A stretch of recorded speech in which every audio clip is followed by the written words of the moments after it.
Então, gente, eu me dei conta que eu tô fazendo vídeos pro Instagram, que tem aquele limite de 1 minuto, mas que eu posso para o YouTube fazer um pouquinho maior. Então, esse vai direto pro YouTube, seguindo na nossa conversa sobre o momento que a gente está enfrentando e o que nós devemos fazer e como nós devemos pensar sobre esse momento, né? Nós temos visto muita gente falando sobre como conter a pandemia, o que a gente tem que fazer como cuidado pessoal e até como a gente deve agir em solidariedade aos demais. Mas o meu objeto de fala aqui é um pouco diferente. Eu quero convidar vocês a pensarem sobre a relação direta que a gente tem entre modelo de sociedade ultraliberal que foi implantado no Brasil e a dificuldade de enfrentar pandemias como essa. Porque, vejam só, e ao mesmo tempo com isso a gente vê a centralidade do direito do trabalho, das relações de trabalho. Porque num vínculo de emprego existe um mínimo de garantia de percepção do salário no final do mês. Mas a gente tem uma realidade no Brasil, e eu falei um pouco disso com vocês no outro vídeo, de que as pessoas são incentivadas a serem empreendedores de si mesmo. E vejam, quem é, por exemplo, motorista de aplicativo, trabalha 12, 15 horas no trânsito, muitas vezes, ou na maioria absoluta das vezes, não está ali porque quer. Está ali porque esse é o único jeito que tem de ganhar dinheiro para pagar supermercado, para pagar aluguel, para vestir, etc. Essas pessoas estão concretamente jogadas numa situação de penúria absoluta pela existência de uma pandemia que a gente sabe que se nós tivéssemos uma distribuição diferente de renda, que se nós tivéssemos uma lógica diferente de convívio social, seria melhor evitada.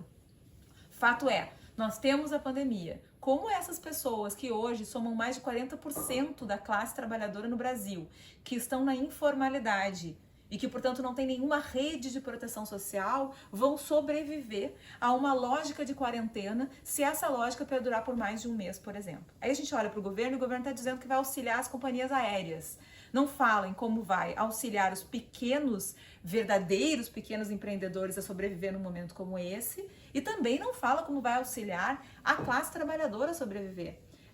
Foi anunciado um auxílio de R$200 por família que não tem algum outro rendimento e isso chega a ser um deboche, um escárnio, porque R$200 não permite viver com o mínimo de dignidade, não permite a uma pessoa sobreviver com dignidade, imagine então a famílias inteiras. Então, o que eu quero dizer para vocês, o meu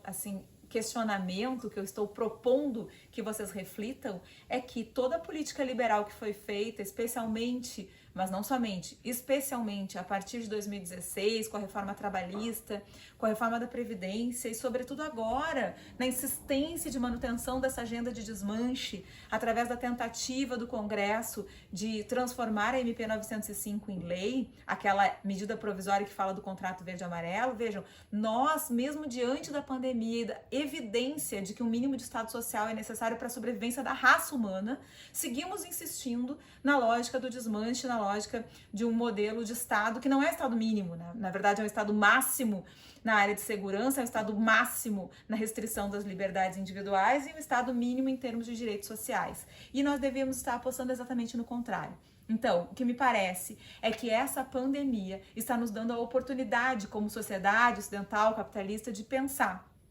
que esse modelo de sociedade que nós temos já não serve mais. E se esse modelo não serve, menos ainda serve políticas de austeridade social que apostem na retirada das condições mínimas de sobrevivência através da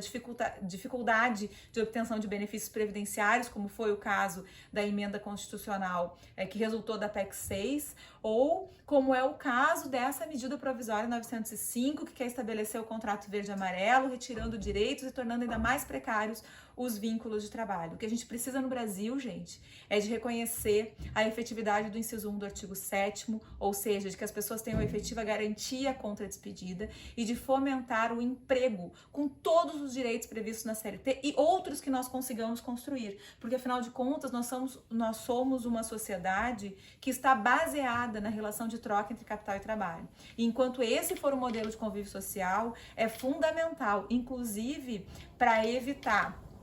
o caos total diante de crises como essa que a gente está enfrentando agora e não se enganem, isso vai se repetir, porque uma sociedade que aposta na concentração de renda e na produção de miséria é uma sociedade que vai estar sempre correndo atrás de novos adoecimentos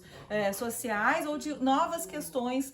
endêmicas que vão ter que ser tratadas como problemas de Estado. Só que não se trata de problema de Estado sem haver um mínimo de regulação social, sem uma teia de proteção para as pessoas que dependem dependem do trabalho para sobreviver. Então o momento é oportuno agora para a gente se dar conta disso. Tá na hora de reconstruir,